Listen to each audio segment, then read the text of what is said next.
BJP disciplined party, 365 दिन चुनावों में रहने वाली पार्टी, तैयारियां करने वाली पार्टी, उसके लिए क्या ये सिचुएशन वाकई एम्बैरेसमेंट कही जाए, या कैसे आप आकलन कर रहे हैं सिचुएशन का?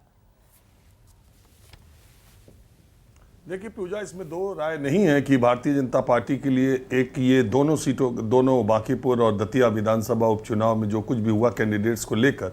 ये उसके लिए एक एम्बैरेसमेंट है। और एम्बैरेसमेंट इसलिए भी है कि वो सब विश्व की सबसे बड़ी पार्टी है और अनुशासन की बात कही जाती है, और इसीलिए आपकी इस डिबेट में मुझे लगता है कि भारतीय जनता पार्टी के आधिकारिक प्रवक्ता ना आकर उनका पक्ष लेने वाले विश्लेषक आए हुए हैं। यही अपने आप में ये उसके एम्बैरेसमेंट को बताता है। दूसरी बात है पूजा कि देखिए, भारतीय जनता पार्टी और देश की दूसरी पार्टियों में यही एक बुनियादी फर्क भी है, ये भी समझना चाहिए। पहली बात ये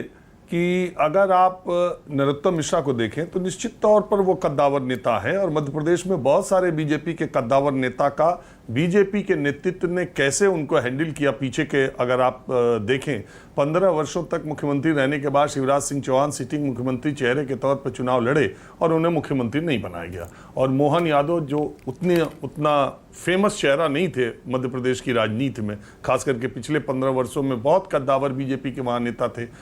उन लोगों को एक तरफ रख के मोहन यादव को मुख्यमंत्री बनाया गया और सबने उसको स्वीकार किया। जो लोग केंद्र में मंत्री थे उनको राज्य में मंत्री बनाया गया। केंद्रीय कृषि मंत्री नरेंद्र तोमर थे, प्रहलाद पटेल थे, कैलाश विजय, तमाम लोग जो सेंटर में आ चुके थे, पार्टी ने कहा अब चलो आप वहां पर काम करो, प्रदेश में काम करो, सारे लोग वहां चले गए। डिसिप्लिन इसको कहते हैं और इसको नेतृत्व का इकबाल कहते हैं। देवेंद्र फडणवीस को एकनाथ शिंदे के अंडर डिप्टी सीएम बनाने के लिए कहा गया तो उन्होंने थोड़ा बहुत तो नानुकुर किया, उसके बाद पार्टी के फैसले के सामने वो के साथ खड़े हुए, उनको डिप्टी सीएम बनना पड़ा, और जब वो डिप्टी सीएम रहे, अगली सरकार बनी, उनको फुल फ्लेजेड फिर सीएम बना दिया गया। यानी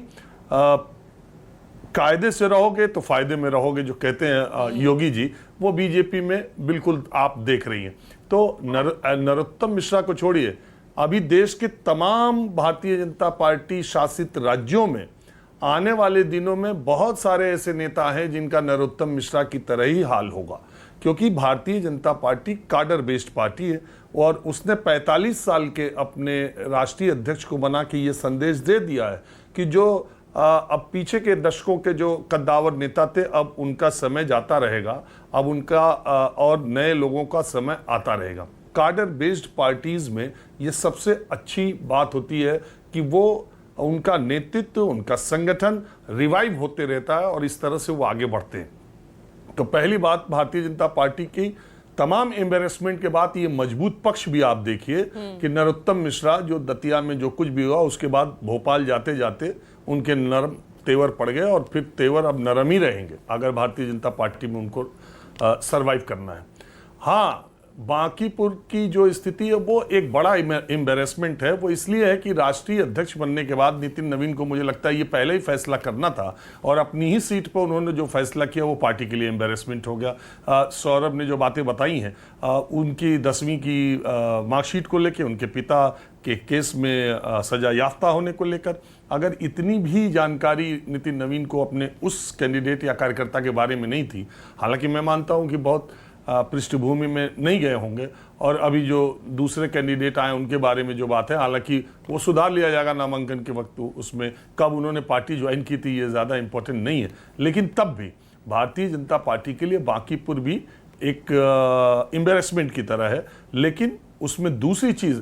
मैं ये बात क्यों आपको कह रहा हूँ, आप देख रही हैं रोज़ पंजाब में कांग्रेस का नेतृत्व प्रभारी यहाँ से वहाँ, इस घर से उस घर, उस घर से उस घर, और किसको चेहरा बनाया जाए। पंजाब चुनाव से पहले चन्नी नाराज हो रहे हैं तो वो नाराज हो रहे हैं, उनके यहाँ बैठक हो रही है, उनके यहाँ बैठक। ये पार्टी के इकबाल की बात होती है। ऐसे ही कम्युनिस्ट पार्टी में भी पार्टी ने जो फैसला कर लिया उसमें कोई बड़ा से बड़ा नेता हो, इतिहास गवाह है कि 96 में सीपीएम के पश्चिम बंगाल के मुख्यमंत्री ज्योति बसु के प्रधानमंत्री बनने के पूरे चांसेस थे, लेकिन सीपीएम पॉलिट ब्यूरो और उसमें भी प्रकाश करात ने पोलित ब्यूरो में उन्होंने ये बात रखी कि प्राइम मिनिस्टर उनको नहीं बनना चाहिए, और सबसे कद्दावर नेता पार्टी के ज्योति बसु थे, वो पार्टी के निर्णय के सामने उनको झुकना पड़ा, जबकि सारे एलाइज सारे लोग चाहते थे कि ज्योति बसु प्राइम मिनिस्टर बने, और वो सीपीएम ने वो मौका गंवा दिया। और सीपीएम ने और बीजेपी में या कम्युनिस्ट पार्टियों में और बीजेपी में एक बुनियादी और मूल फर्क ये है कि सीपीएम के जो ओल्ड गार्ड्स थे उन्होंने नए लोगों को नहीं आने दिया, चाहे सीपीएम हो चाहे सीपीआई हो। इसकी वजह से एक समय के बाद उनके पास नेताओं की रिक्तियां आ गईं। अब आप प्रकाश करात, सीताराम येचुरी, वृंदा करात और 3-4 और नाम लेने के बाद आप कम्युनिस्ट नेताओं के नाम नहीं बता पाएंगे जो अखिल भारतीय स्तर पर अपनी पहचान रखते हैं। लेकिन बीजेपी ने लगातार री इन्वेंट करते हुए अपने आने वाली पीढ़ियों को हर जगह वो खड़ा करती जा रही है। और निश्चित तौर पर मज़ेदार बात यह है कि ये दोनों जो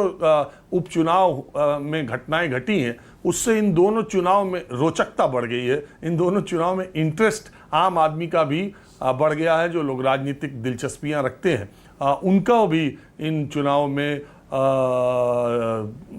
दिलचस्पी बढ़ गई है कि इन चुनाव में क्या होगा। और मेरा भी थोड़ा मन कर रहा है कि अब दोनों विधानसभा सीटों पर चला जाऊं।